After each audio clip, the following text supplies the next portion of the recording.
Guys,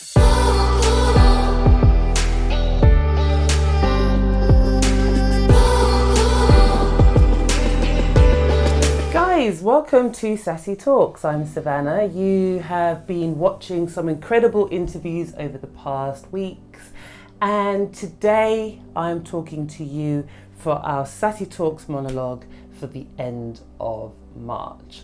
And the team was saying to me, what are you going to talk about today? I was like, oh yeah, I'd love to talk about it. As I was sitting there trying to think about what to talk about, I realised that I was just stuck in my head thinking about lots of different things, which is something that a lot of us do all of the time and don't often pay attention to what we feel on the inside. We get stuck in our head. People keep using this phrase, I'm stuck in my head, I'm in my thoughts, I'm in my head, I'm in my thoughts. And that's exactly what I was doing, trying to think about what to talk to you about. A couple of years ago, I lived in an apartment in central London, and there was a yoga studio underneath my building where I lived, and I used to go to a yoga session called Hatha Yoga. And Hatha Yoga is all about focusing on your breathing and focusing on easy stretches. None of this stand on your head with one arm in the air and one balancing behind you as you try not to fall over.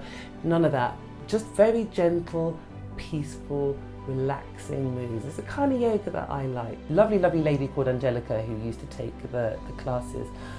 And for a period of about 2-3 months, I'd go along to these sessions and they were 90 minutes long, and I'd sit on a mat and it would always start with some breathing exercises. And because of where we were located, you would invariably hear police, sirens, fire engines going down the street, people shouting, revelers, you name it, drunks on the street corner, everything going. And it made it that much more difficult to focus on the task at hand. That's what I liked about it. I liked the fact that it was such an unsuitable place to do yoga, because in life, in general, we find ourselves in situations that are not plain sailing. Like, yeah, who wouldn't want to sit on top of a mountaintop, breathing, listening to the birds and the sounds of a lake down below, and it's all perfect, okay? Life isn't that perfect. It's not perfect. It's not perfect. So being able to learn how to survive in unperfect situations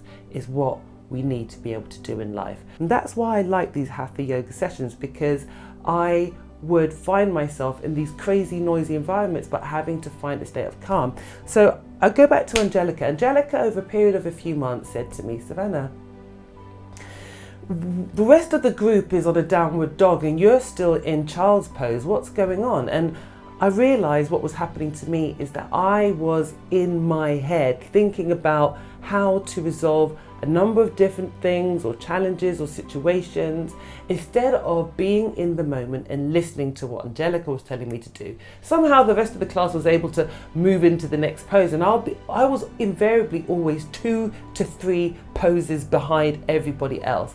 And I'll be there doing a stretch, and I thought I was doing pretty good, and then I'll get a tap on the ankle, and Angelica would tell me, Savahna, why are you still in this position? And what I was actually doing was wasting my money, because instead of spending that 90 minutes to just have a really good effective session and come away from it feeling zen and ready to take back control of life and of my day-to-day activities, I'd missed it because I was living in the past, living in the future, living in another mindset. And so what I'm just going to say today really is that every time you clock yourself in any situation that isn't in the present moment, just stop yourself. Just don't do it. It's a waste of time. It's a waste of your life. It's a waste of your energy.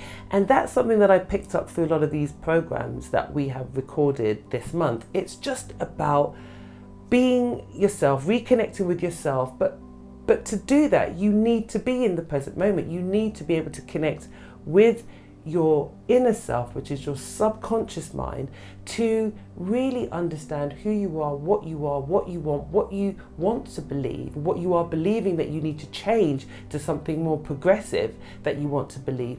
And if you can take that time out every day to reconnect with yourself and just establish those basic things that you want in your life, you will be able to have a more fulfilling life. I guarantee you this, because there is nothing fulfilling about years going past and realize that you haven't actually experienced any of those experiences in the present moment. Doesn't matter what it is, a good situation, a bad situation, a stressful situation, just experience it, be in it, live it.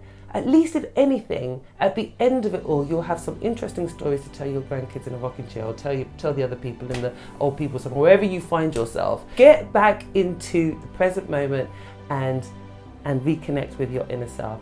And one of the interviews that we did earlier this month was with Janie Goddard. She talked to us about Yoga Nidra. It's a yoga where you lie in a Savahna position, so it's lying on the floor with your legs slightly elevated and doing a very quick body scan that actually is the equivalent, shall we say, of 2 hours of deeply restorative sleep. So I've been doing Yoga Nidra for a number of months now, having first discovered it through Janie Goddard, and it works on rewinding your body clock as well. So apparently I'm now about 15 years old. One of the things it's done is help me to stay in the present moment as well and be more connected with what I want, what I believe, where I want to go with my life. So I hope that you have found the interviews that we've done this month interesting, engaging, and that you can find yourself in any situation and being in that present moment. Not like me in the yoga studio,